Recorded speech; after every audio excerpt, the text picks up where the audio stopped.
kunnafoni min bɛ di nanzarakan na o bɛna yɛlɛma aw ye todunkan na a bɛna lase aw ma seeru sila maraka faama fɛ sabula kunnafoni sɔrɔbaliya o ye kunnasiri ye. Maraka faama ka journal banbara bɛna lase aw ma ka sababu ɲuman kɛ malizoom.net ye. Maraka faama i bisimila bi kunnafoniw bɛ cogo di? Bi ye tarata ye octobre kalo tile 22 sanba 2019 kunnafoni labɛnna fasiri jɛkulu ma fɛ a bɛna lase a balimakɛ Seyidu Sila maraka faama fɛ. Ibrahim Lam k'ale to suya kɔlɛ la radio bɛn ale kumaso kɔnɔ 97.7 tɔmi kelen fiɲɛ suru ka bɔ Sukunikura Kuluju Ndakakɔrɔla na. Kunnafoni bakurubaw filɛ.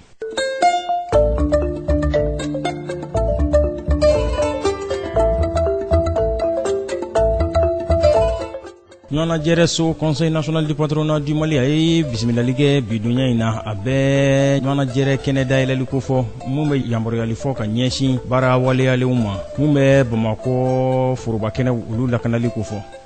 Dunanjigiso dɔ Bamakɔ yan olu ye bisimilali kɛ kunungo a tun bɛ baara dayɛlɛ ko fɔ ka ɲɛsin ɲɔgɔnna jɛrɛ ma ka kungo lakana fɛɛrɛ dɔw olu sigi sen na. Senegalikaw fɛ yen Dakar maire kɔrɔ n'o ye Kalifa Sall ye dɔgɔkun 3 a bɔlen kɔ kaso la a ka mankun kɔfɛ a kumana a kanubaw olu tun presen bɛɛ don wɛrɛ la kumabaw olu de ye nin ye minnu bɛna walawala aw ye sadani na aw ni ce maraka faama ka journal banbara lamɛnli la.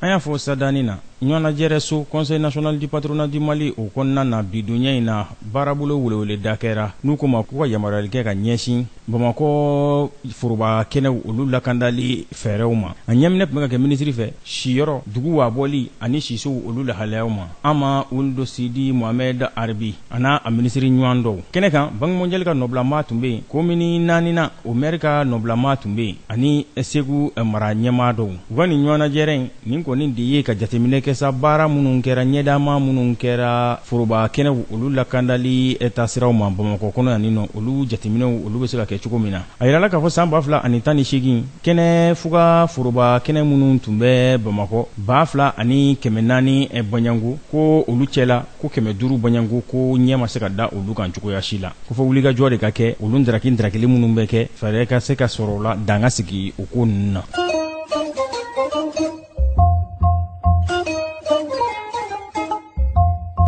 Dunanjigiso dɔ la anw fɛ yan Bamakɔ kunungo ntɛnɛndonya baara dayɛlɛ dɔ kɛra o tun bɛ ɲɔgɔnna jɛrɛ fɔ min bɛ i ka dɔn ka fɔ an ka kungo kɔnɔ maamagonya fɛnw olu lakandaliw a bɛ olu ko fɔ a baara dayɛlɛ a kɛra minisiri ɲɛna mun ɲɛsin bɛ sɛnɛko ma an ka jamana kɔnɔ Mulayi Ahmed Abubakar ani minisiri min ɲɛsin bɛ cakɛdabaw olu ka lahalayaw ma ani jagoko o kibaruyaw fo ka taa se directeur général farafinna tɔnba dɔ tɔgɔ la n'u ko ma ko propriété intellectuelle ma u ko laɲini tɛ dɔwɛrɛ ye fɛn min ka dɔn ka fɔ kungobolo olu bɛ se ka lakanda cogo minnu na magonya siraw olu ka to u cogow la ka kuwajoli kɛ ka fangajo kɛ ka ɲɛsin o fɛn ninnu lakandali fɛɛrɛw ma sɛnɛ ɲuman bɛ se ka jidi cogo min na da dumuni ɲuman o ka se ka sɔrɔ ɲɛtaa sira o ka walakata basigi o kana jamana kɔnɔ dundala siratigɛ fɛ ko laɲini ye o ye.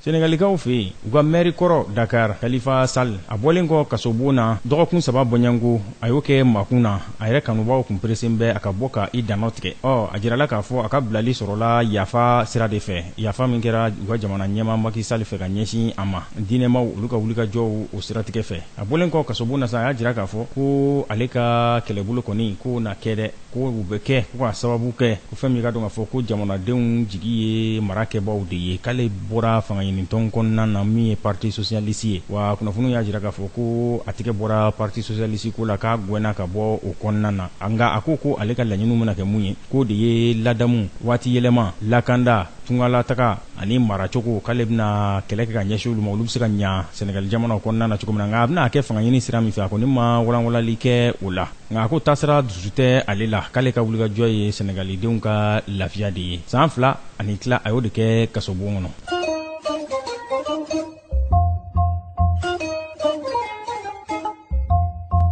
Guinékaw fɛ yen wasaden kalata ko a tɛna se ka waleya ka bɛn décembre kalo tile 28 nata ma nin y'a kalo caman ye a bɛ bɔ a dɔgɔkɔrɔ décembre kalo tile 28 o tun laɲinina commission électorale ɲɛmaa de fɛ nka u ko k'a tɛna se ka kɛ ka bɛn o ma nin kunnafoni in fɔra kunungo a bɔli a dɔgɔkɔrɔ kura ye nin kɔni kɛra waati la waati min maaw bɛ k'a jira k'a fɔ ko jamana ɲɛmaa Laginɛ kɔnɔna na Alpha Condé k'a kɔni b'a fɛ ka fanga ɲiniko sabanan k'a b'a fɛ k'o de waleya n'o ye 3e mandat ye ka bɛn san 2020 ma wulikajɔw yɛrɛ bɛ Laginɛ nin jamana kɔnɔna na k'a fɔ u ma jɛ ni o ye u b'o ɲɔgɔn foroki la yen n bɛ dansigi bi lasibu la min labɛnna fasiri jɛkulu maaw fɛ ka lase balimakɛ Seydou Sila maraka faama fɛ Ibrahim Lam k'ale to suya kɔlɛ la ni Ala ma ka jɔnya joona sini an na ɲɔgɔn sɔrɔ yan ka kunnafoni kuraw k'olu lase aw ma yan'o cɛ n'a b'a fɛ ka segin maraka faama ka journal Bamara lamɛn aw bɛ taa malizoom.net ale sanfɛ www.malizoom.net maraka faama ka journal Bamara ka kunnafoni jatara ka laselibaw an n'a bɛɛ lajɛlen ye yalima a bɛ taa Malizoom page Facebook sanfɛ an na maraka faama ka reportage vidéo ye ne b'a fɔ aw ye sa ko k'an bɛn sini ni Ala sɔnna ma. Maraka faama ka bi journal Bambara lasera aw ma ka sababu ɲuman kɛ malizoom.net ye.